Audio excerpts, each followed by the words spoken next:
Assalamualaikum warahmatullahi wabarakatuh. Perkenalkan, nama saya Puja Askanisa dari kelas 20D1E R2 semester 4 Prodi Pendidikan Guru PAUD. Di sini saya akan membagikan materi dari buku yang telah saya bedah.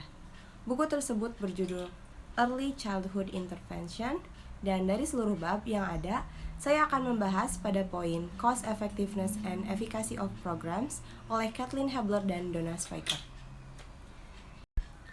Baik, sebelum kita beranjak ke materi inti, kita perlu mengetahui apa itu IDEA terlebih dahulu. IDEA atau Individuals with Disabilities Education Act adalah undang-undang federal yang menguraikan hak dan peraturan bagi siswa penyandang disabilitas di Amerika Serikat yang memerlukan pendidikan khusus.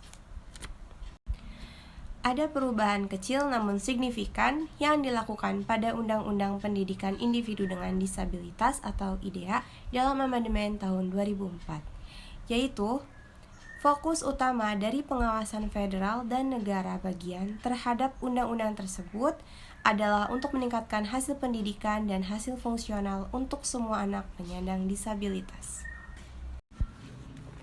Di versi undang-undang sebelumnya, menekankan pentingnya akses ke pendidikan karena undang-undang tersebut dibuat sebagai tanggapan atas penolakan pendidikan terhadap anak-anak penyandang disabilitas. Namun, setelah beberapa dekade berfokus pada akses, sebuah studi nasional mengungkapkan bahwa hasil bagi siswa yang telah menerima layanan pendidikan khusus itu bermasalah pada tingkat putus sekolah yang tinggi dan tidak dapat hidup mandiri di sekolah menengah. Karena temuan tersebut, pada tahun 2002, Komisi Presiden untuk Keunggulan dalam Pendidikan Luar Biasa sangat mendukung perlunya fokus yang lebih kuat pada hasil, karena akses saja tidak cukup. Singkatnya, sistem harus dinilai berdasarkan peluang yang diberikannya dan hasilnya dicapai untuk setiap anak. Baik, kita mulai masuk ke materi inti. Pada bab ini merangkum apa yang diketahui dan apa yang perlu kita ketahui tentang menghasilkan hasil untuk anak berkebutuhan khusus, termasuk biaya layanan tersebut. Baik, yang pertama saya akan membahas mengenai konsep dasarnya.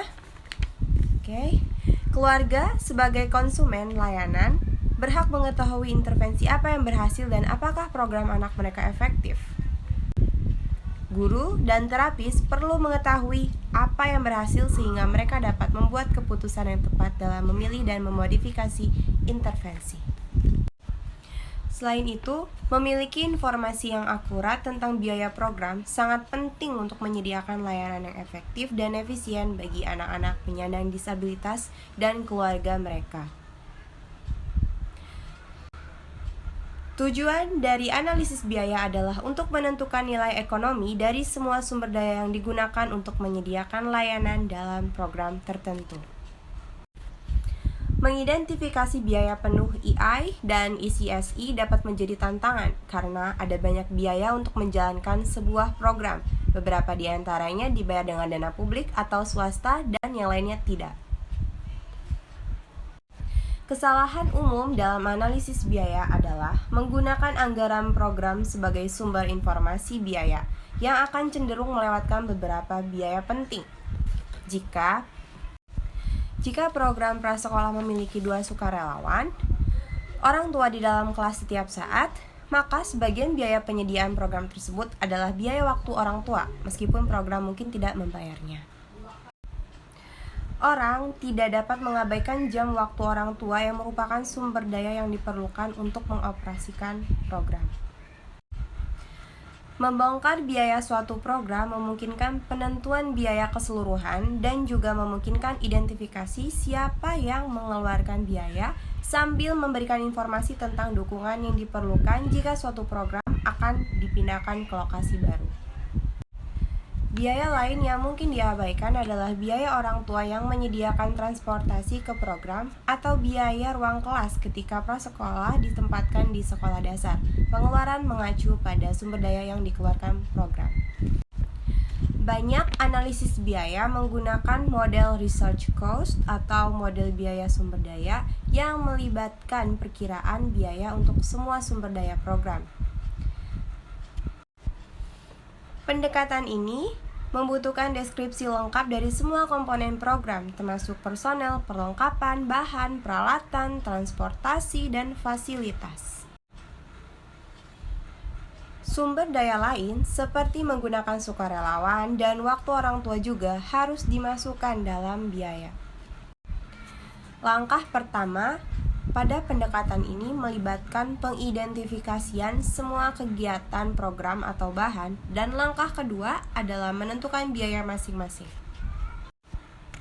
Identifikasi sumber pendanaan program-program baik EI dan ECSI misalnya didukung oleh berbagai sumber pendanaan, termasuk berbagai dana federal bersama dengan dana negara, dan di beberapa tempat dari dana lokal. Sumber pendanaan lain yang mungkin untuk intervensi dini adalah asuransi swasta dan biaya orang tua. IDEA memungkinkan negara untuk membebankan biaya kepada orang tua untuk layanan intervensi dini.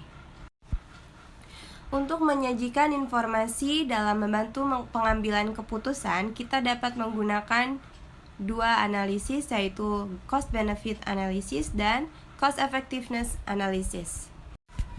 Cost benefit analysis mempertimbangkan manfaat dan biaya bagi pemerintah dan masyarakat. Tujuannya adalah memberikan informasi tentang apakah program, layanan, dan praktik membuahkan hasil secara ekonomi. Apakah ada hasil positif yang bertahan lama bagi anak-anak dan keluarga mereka, dan apakah penghematan lebih besar daripada biayanya. Cost effectiveness analysis berbeda dari cost benefit analysis, di mana nilai dolar tidak ditempatkan pada hasil dalam hasil efektivitas biaya. Biaya dan hasil dari satu intervensi atau layanan dapat dibandingkan dengan biaya dan hasil dari perawatan lain. Hasil analisis dilaporkan dalam hal berapa banyak yang harus diinvestasikan untuk mencapai tingkat hasil tertentu. Studi efektivitas biaya memerlukan dua jenis informasi yang berbeda. Yang pertama itu informasi tentang biaya, dan yang kedua informasi tentang hasil. Studi efikasi memeriksa apakah intervensi, praktik, atau program dapat bekerja dalam situasi ideal dan sangat terkontrol. Sedangkan studi efektivitas dirancang untuk melihat intervensi dalam situasi kehidupan nyata dan menunjukkan apakah intervensi bekerja ketika diimplementasikan dalam program karena mereka beroperasi dalam kehidupan sehari-hari. Baik, kita lanjut ke materi yang selanjutnya, yaitu analisis ekonomi program untuk anak di risiko lingkungan. Pada tahun 1999, Akademi Ilmu Pengetahuan Nasional mengadakan panel nasional untuk mempertimbangkan ilmu di balik gagasan bahwa tahun-tahun awal kehidupan sangat penting dalam meletakkan dasar bagi perkembangan optimal anak-anak bangsa kita. Dalam meninjau penelitian ekstensif tentang perkembangan anak usia dini dalam ilmu neurobiologis, perilaku, dan sosial. Panel menyimpulkan bahwa tahun-tahun awal memang penting untuk menyiapkan panggung untuk jangka panjang yang menguntungkan atau hasil perkembangan yang tidak menguntungkan dari semua anak. Lebih lanjut, mereka menyimpulkan bahwa banyak yang dapat dilakukan untuk meningkatkan kemungkinan bahwa lebih banyak anak akan mengalami hasil yang menguntungkan. Menurut panel, anak-anak muda yang terpapar risiko lingkungan, terutama kemiskinan, cenderung memperoleh keterampilan dan perilaku baru pada tingkat yang jauh lebih lambat daripada rekan-rekan mereka yang lebih diuntungkan di tahun-tahun mendatang. Kesiapan sekolah yang buruk saat masuk taman kanak-kanak telah terbukti menyebabkan konsekuensi jangka panjang termasuk prestasi sekolah yang buruk. Sebuah badan penelitian yang cukup besar telah menunjukkan bahwa program PAUD berkualitas tinggi dapat berhasil dalam mempromosikan kesiapan sekolah anak-anak, terutama mereka yang tinggal di keluarga berpenghasilan rendah. Program-program untuk anak-anak yang beresiko mengalami hasil perkembangan yang buruk telah banyak dipromosikan kepada para pembuat kebijakan dengan menghadirkan penelitian yang menunjukkan biaya dan manfaat dari program, layanan, dan praktik anak usia dini. Menyediakan program untuk memenuhi kebutuhan perkembangan anak-anak yang hidup dalam kemiskinan bukanlah ide baru. Head Start misalnya, dibuat pada 1960-an berdasarkan bukti yang ada tentang kinerja sekolah yang buruk untuk anak-anak miskin. Bukti yang sangat meyakinkan bahwa manfaat jangka panjang dari program semacam itu jauh lebih besar daripada biayanya.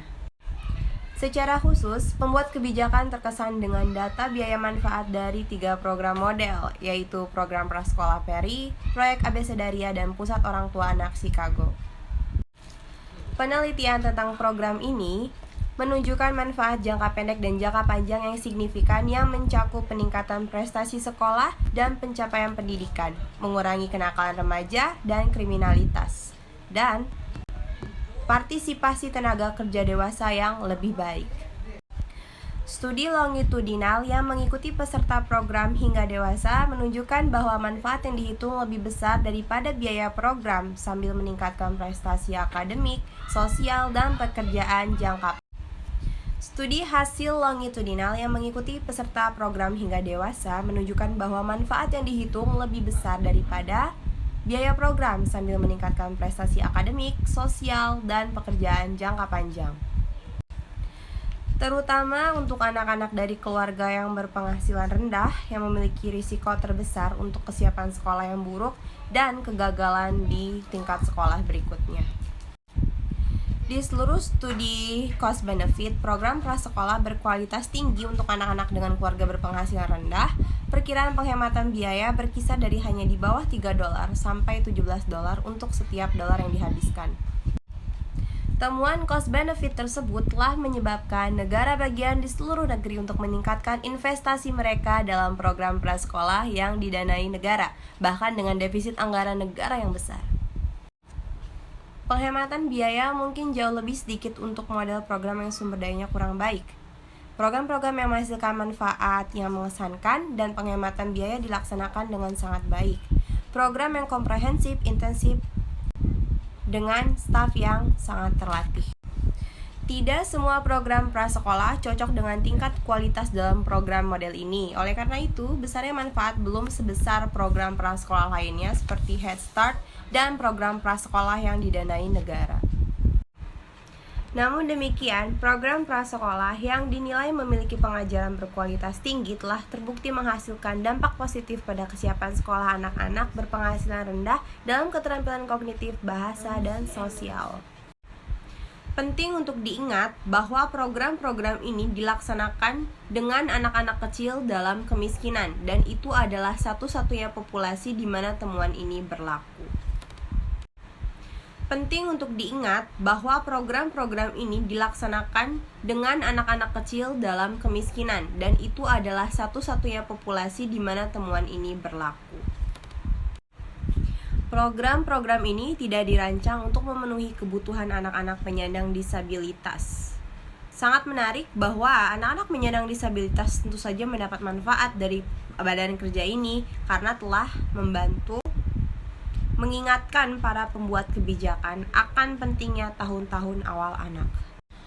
Kita lanjutkan ke materi yang selanjutnya, yaitu mengenai biaya pemberian jasa kepada kaum muda anak-anak dengan disabilitas.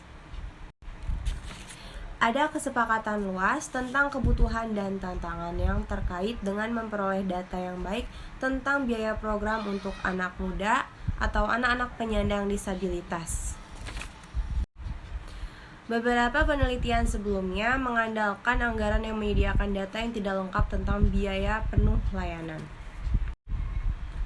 Tantangan lain termasuk keragaman anak-anak yang dilayani dan keragaman dalam program itu sendiri, baik intervensi dini maupun pendidikan khusus anak usia dini bukanlah model program yang terdefinisi dengan baik. Sebaliknya, masing-masing adalah kumpulan layanan yang diberikan dengan cara yang berbeda, dalam pengaturan yang berbeda, oleh profesional yang berbeda, pada intensitas yang ditentukan secara individual, bagaimana staf dan struktur program bervariasi di seluruh negeri, sehingga sulit untuk mengeneralisasi temuan biaya dari satu tempat atau negara bagian ke tempat lain. Yang pada akhirnya, analisis biaya yang berfokus pada produksi total biaya per program atau biaya per anak dapat menjadi ketinggalan zaman dengan sangat cepat karena biaya berubah dengan inflasi atau perubahan program. Analisis biaya dapat menghasilkan total biaya untuk mengoperasikan suatu program atau biaya untuk melayani jenis anak tertentu atau keduanya. Dalam cost benefit analysis, Chambers mencatat bahwa negara perlu mempertimbangkan apakah biayanya lebih besar daripada manfaat jangka panjang dari penyediaan layanan kepada populasi ini. Sebuah studi di Massachusetts berdasarkan data dari tahun 1988 menghitung biaya per jam dari berbagai jenis layanan. Studi ini menemukan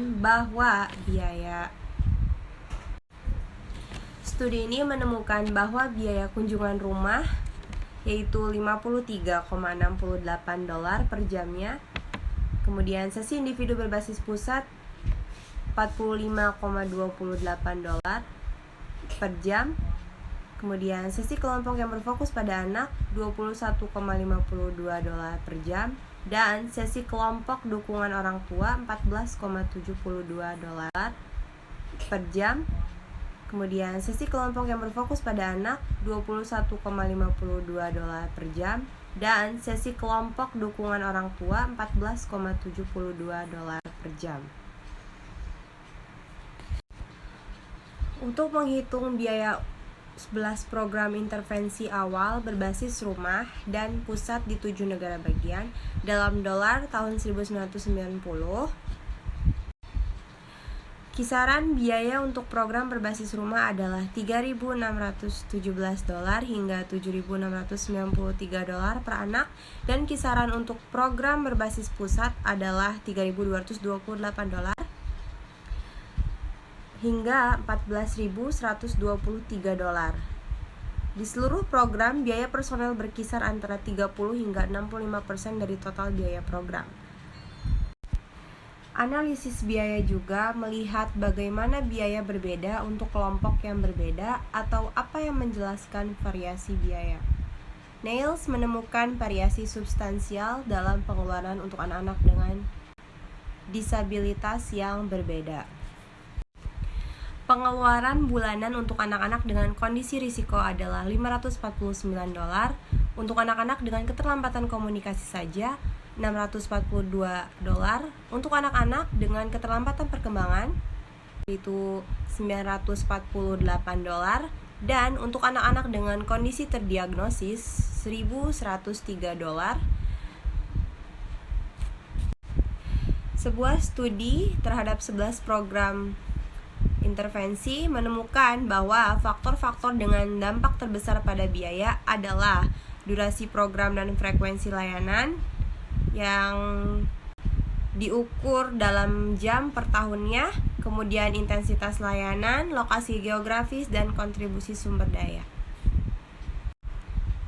Di 14 program di 5 negara bagian, ada 9 kemungkinan dalam perbandingan lembaga pendidikan lokal atau LEA tentang program inklusif dengan program tradisional. Dalam 6 dari 9 perbandingan, program inklusif lebih murah daripada program tradisional. Biaya untuk LEA berkisar dari $1.576 hingga $4.963, sedangkan untuk program tradisional dari $941 hingga $6.886 untuk program inklusif. Beranjak ke materi yang berikutnya, yaitu mengenai penelitian efikasi dan efektivitas EI dan ECSI. Untuk memahami penelitian efikasi atau kemanjuran, penting untuk memahami apa yang coba dilakukan oleh EI dan ECSI, yang mana tujuan dari program itu tetap sama. Yang pertama itu untuk mempromosikan dan memajukan perkembangan dan keterampilan bayi, balita, dan anak-anak prasekolah. Dan yang kedua yaitu untuk mendukung dan membantu keluarga dalam meningkatkan perkembangan dan keterampilan bayi, balita, dan anak prasekolah. Hasil untuk anak-anak menjadi lebih luas dan lebih fungsional. Orang tua, praktisi, dan peneliti setuju bahwa layanan EI dan ECSI membantu meletakkan dasar bagi pembelajaran seumur hidup anak. Yayasan ini diharapkan dapat membantu anak mencapai tingkat fungsi yang lebih tinggi yang akan mendukung partisipasi penuh dalam kehidupan keluarga, sekolah, dan masyarakat, serta mengarah pada kualitas hidup yang baik. Demikian pula, EI dan ECSI memberikan landasan bagi keluarga untuk dapat membantu anak belajar dan tumbuh berpartisipasi penuh dalam keluarga, sekolah, dan masyarakat, dan memiliki kualitas yang baik. Dalam menganalisis biaya, penting juga untuk kita tahu karakteristik dari program EI dan ECSI. Karakteristik yang pertama yaitu EI dan ECSI terdiri dari berbagai layanan. Layanan ini berkisar dari instruksi khusus untuk anak hingga terapi, misalnya fisik, pekerjaan, bicara, pelatihan keluarga, dan berbagai layanan khusus, misalnya audiologi, layanan penglihatan, atau teknologi bantu, diagnosis, dan evaluasi yang diberikan dalam berbagai pengaturan oleh berbagai jenis profesional. Karakteristik yang kedua yaitu ada variabilitas yang cukup besar di antara anak-anak penyandang disabilitas dalam kaitannya dengan jenis disabilitas mereka, tingkat keparahan keterlambatan dan tingkat fungsi mereka, tingkat perolehan keterampilan mereka, status dan kondisi kesehatan mereka, karakteristik sosial, perilaku dan temperamen, dan akhirnya hasil perkembangan dan pendidikan mereka. Karakteristik yang ketiga yaitu terkait dengan variabilitas anak. Layanan EI dan PAUD dirancang secara individual untuk memenuhi kebutuhan yang sangat berbeda dan tingkat fungsi anak-anak yang dilayani. Anak-anak menerima konstelasi layanan yang berbeda dengan intensitas yang berbeda, durasi yang berbeda, bahkan ketika layanannya tampak sama, penyedia akan menerapkan adaptasi ketika memberikan layanan yang mengakomodasi konstelasi layanan yang berbeda dengan intensitas yang berbeda, durasi yang berbeda, bahkan ketika layanannya tampak sama, penyedia akan menerapkan adaptasi ketika memberikan layanan yang mengakomodasi kebutuhan anak-anak tertentu. Misalnya, anak-anak yang berbeda dengan keterlambatan motorik kasar menerima terapi fisik, tetapi karakteristik terapi akan bervariasi untuk memenuhi kebutuhan spesifik anak. Implikasi dari keragaman anak-anak, keragaman layanan, dan individualisasi berdasarkan kebutuhan adalah bahwa banyak dari apa yang kita ketahui tentang kemanjuran praktik atau intervensi dalam kondisi terbatas belum diuji dalam berbagai program dan populasi yang membentuk EI dan ECSI di dunia nyata. Dalam berbagai program dan populasi yang membentuk EI dan ECSI di dunia nyata. Baik, kita lanjut ke materi yang berikutnya yaitu tinjauan studi efikasi terhadap anak penyandang disabilitas. Penelitian efikasi telah menunjukkan banyak manfaat intervensi untuk bayi balita dan anak prasekolah penyandang disabilitas.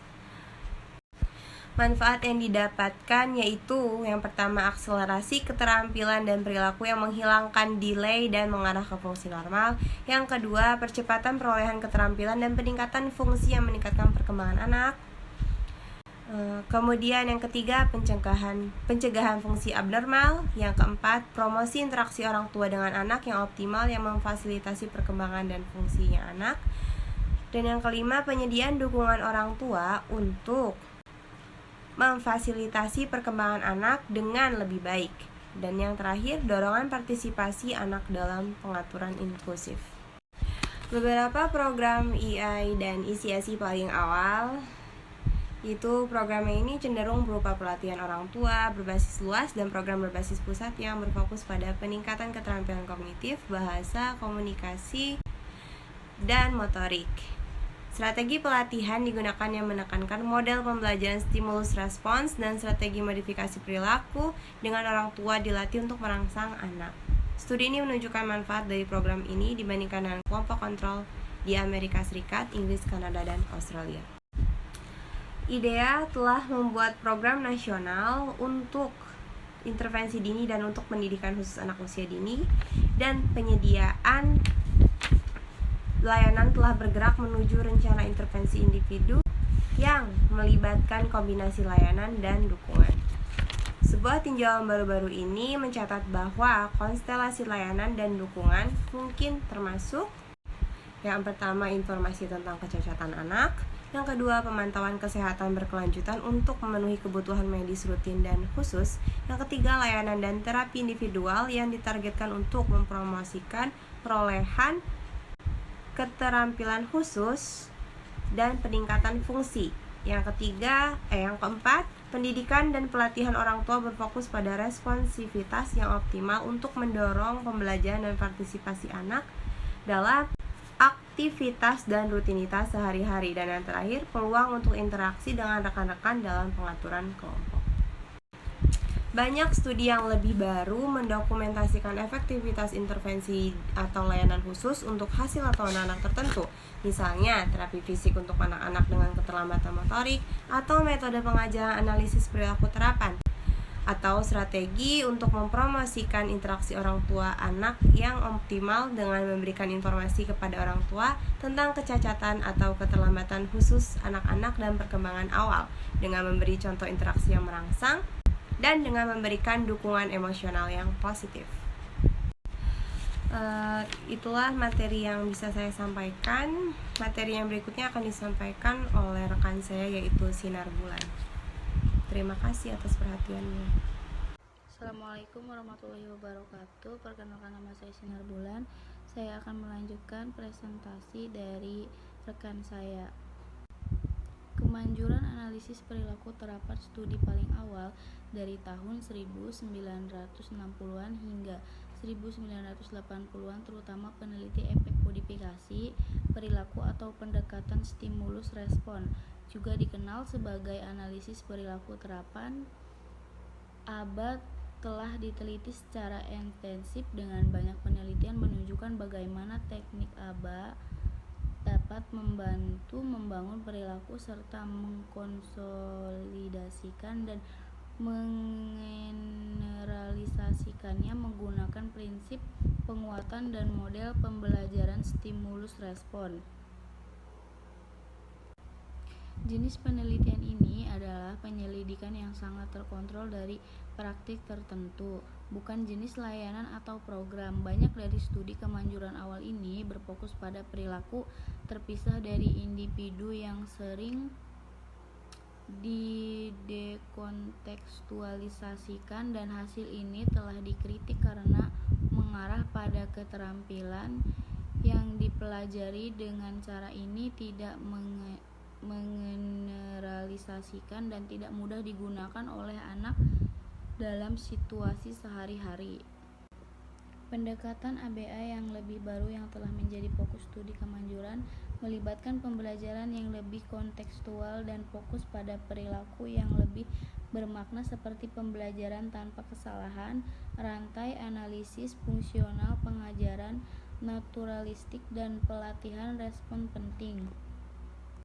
Misalnya, pelatihan respon penting yang secara khusus dikembangkan untuk digunakan dengan anak-anak kecil dengan autisme, tetapi dapat diterapkan untuk semua anak-anak penyandang cacat, bertujuan untuk secara sengaja mengajari anak-anak berperilaku kunci yang membantu mereka belajar untuk belajar, menekankan motivasi anak untuk belajar dengan secara eksplisit, mengajar perilaku yang relevan untuk memulai dan memelihara interaksi sosial, menggunakan keterampilan perhatian bersama responsif terhadap banyak syarat, dan mempelajari perhatian lain dan perilaku pengaturan diri. Dan pendekatan pembelajaran naturalistik terbaru lainnya menekankan pengajaran perilaku fungsional dalam pengaturan alami daripada menggunakan pendekatan pembelajaran hafalan yang terisolasi.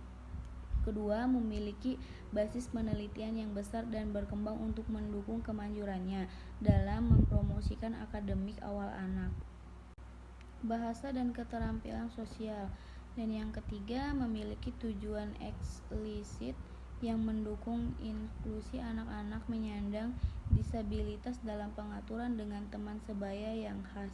Perlu juga dicatat bahwa banyak studi ABA berfokus pada satu jenis bercatatan seperti autisme, banyak fokus pada kurikulum tertentu, dan beberapa praktik didukung oleh desain studi subjek tunggal.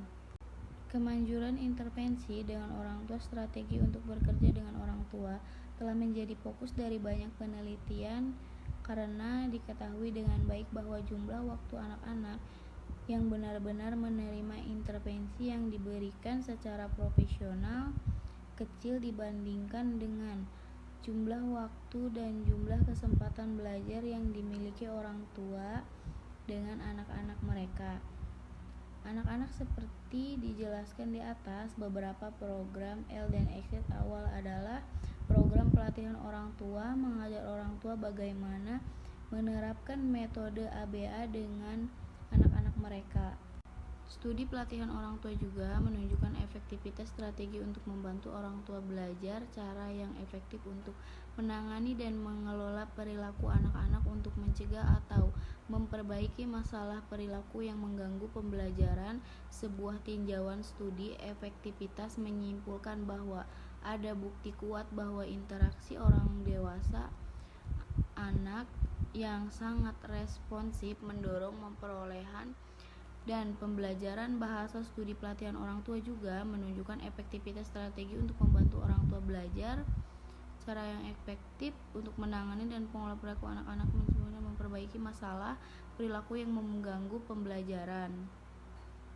Contoh studi efektivitas biaya metode identifikasi membandingkan biaya dan hasil dari 4 metode mengidentifikasi masalah perkembangan pada anak-anak. Mereka memperkirakan biaya untuk setiap metode, mengumpulkan data tentang seberapa sukses masing-masing dalam mengidentifikasi anak bermasalah dengan benar, dan kemudian memproyeksikan penghematan jangka panjang yang terkait dengan setiap metode. Mereka menyimpulkan bahwa tidak ada metode yang lebih unggul dalam hal manfaat jangka panjang. Kesimpulan, minat yang kuat dari pembuat kebijakan dan masyarakat umum untuk mengetahui lebih banyak tentang biaya dan hasil dari berbagai program layanan sosial, kesehatan, dan pendidikan kemudian akan terus berlanjut seperti yang telah terjadi.